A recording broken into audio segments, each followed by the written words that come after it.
Oula, braves gens, braves dames, donc la suite des aventures de Donjon Dragon. Enfin, pas tout à fait des aventures, puisque la semaine dernière, la voleuse a eu l'excellente idée de suggérer qu'on raconte un petit peu d'où ils venaient tous. Alors, à tout seigneur, tout honneur, normalement, je devrais commencer par le guerrier, qui est l'homme le plus beau du monde, mais qui ne fut pas toujours l'homme le plus beau du monde. Non, c'est suite à un petit vœu qu'il fit dans des grottes et des cavernes isolées du reste du groupe qu'il acquis ce talent. Donc au départ, lorsqu'ils constituèrent leur groupe, ce n'était pas lui le plus balèze.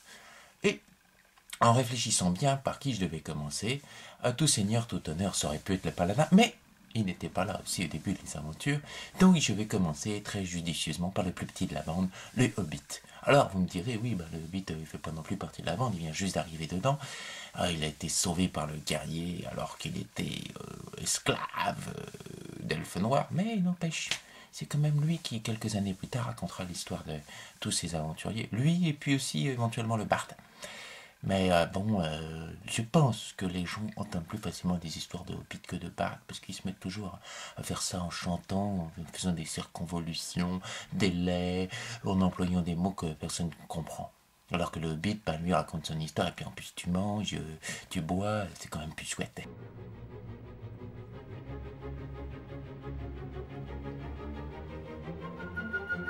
Donc, l'histoire du Hobbit, c'est un Hobbit qui s'appelle Jérémie Pied-Poilu. Il est né dans une famille de Hobbits traditionnelle, dans une sorte de terrier, 18 frères et sœurs, parce qu'ils en ont adopté des oncles et des tantes d'à côté. Son père était forgeron. Oui, non, ça existe, forgeron. Enfin, forger des trucs pour les poneys, c'est des petits boutons aussi en métal, des choses comme ça. Forgeron Hobbit, pas forgeron de grosse épée pour les barbares quand même. Il n'est même pas foutu de tenir la grosse épée, le père de Jérémie. Donc son père s'appelait Boris Pied-Poilu. Oui, Boris, un hommage de la mère de Jérémie à un gros barbare qui était passé dans le village. À un moment, on s'est demandé quand même si Jérémie n'était pas un petit bâtard. C'est vrai que tu es un petit peu plus grand que les autres hobbits de 2-3 centimètres. Un peu plus de toison pectorale. Des pieds légèrement plus grands, mais tout aussi poilus. Enfin bref, Jérémie Pied Poilu, dans sa prime jeunesse, découvrit très tôt sa vocation en te trimballant tenu dans un champ de fleurs. Lorsque les fleurs touchèrent la peau de ses testicules, il eut une révélation. Quelle douceur! C'est ainsi qu'il s'en alla voir son papa et lui dit: Papa, je veux être cuisinier, spécialisé dans les fleurs, et si possible dans les fleurs de pommier. Son père le regarda et lui dit: Mon fils, des cuisiniers c'est bien, c'est une noble profession. Oui, ta mère était cuistot, ta tante est cuistot, tes deux oncles sont cuistots, 4 de tes frères et 3 de tes sœurs sont cuistots. Ton grand-père et nombre de tes grands-oncles étaient cuistots. Moi-même, j'ai failli être cuistot pendant quelques mois avant de découvrir que j'avais trop chaud au fourneau. Oh, mais t'as fait forgeron, il fait chaud aussi quand même. Le père lui répondit: Ouais, enfin, forgeron, pour forger ce que j'ai à forger, j'ai moins chaud que. Et ta mère, par exemple, quand elle est au fourneau, non, non.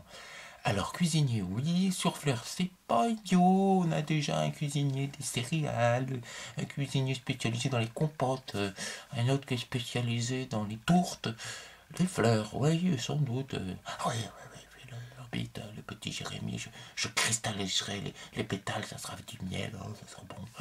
Mais j'aimerais bien que ce soit surtout des fleurs de pommier, que c'est les pommes quand même, c'est ma passion.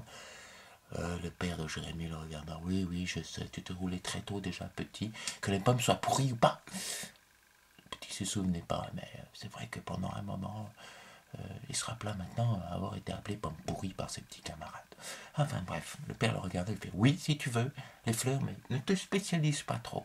Tu sais, la spécialisation c'est bien, mais ça ne mènera à rien dans notre village de 500 personnes. Si notre petit Jérémie fit des études spécialisées dans l'alimentation, la cuisine et puis les fleurs.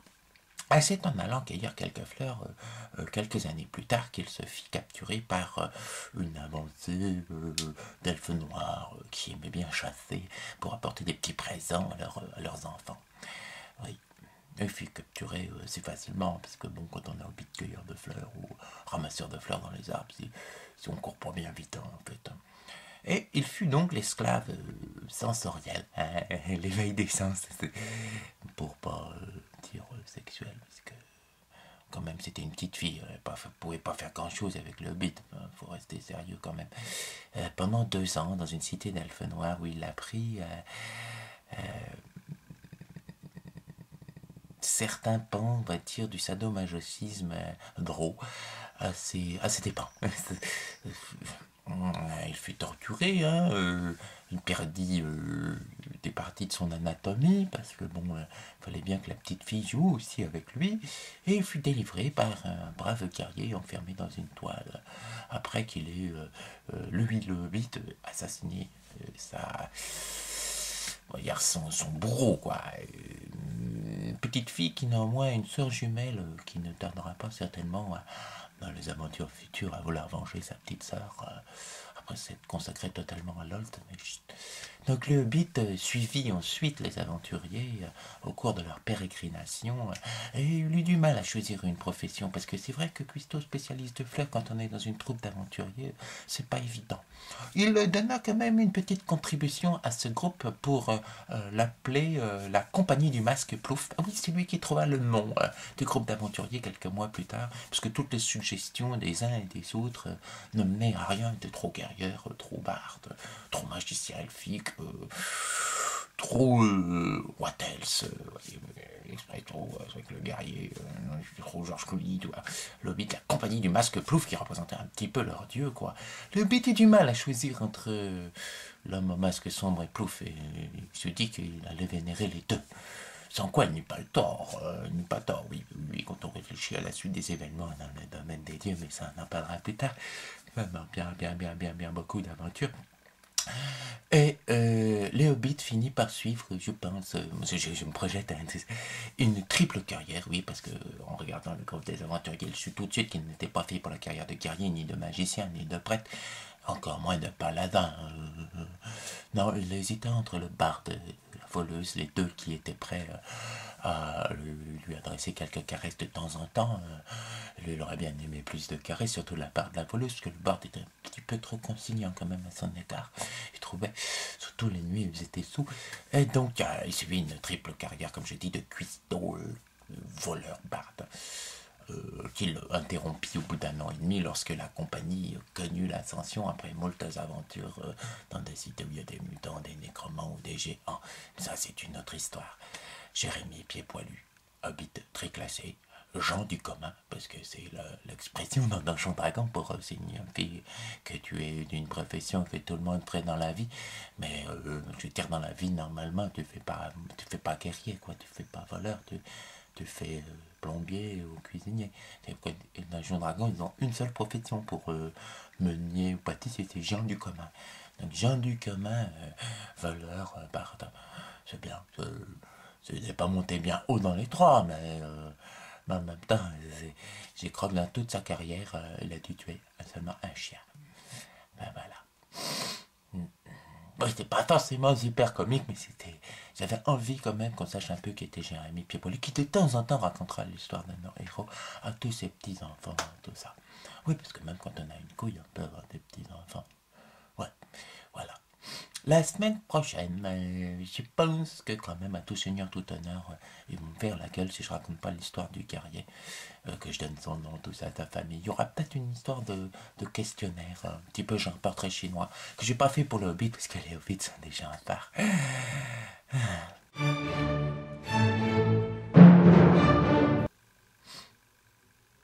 M'a donné envie de manger des fleurs cristallisées et toutes ces conneries.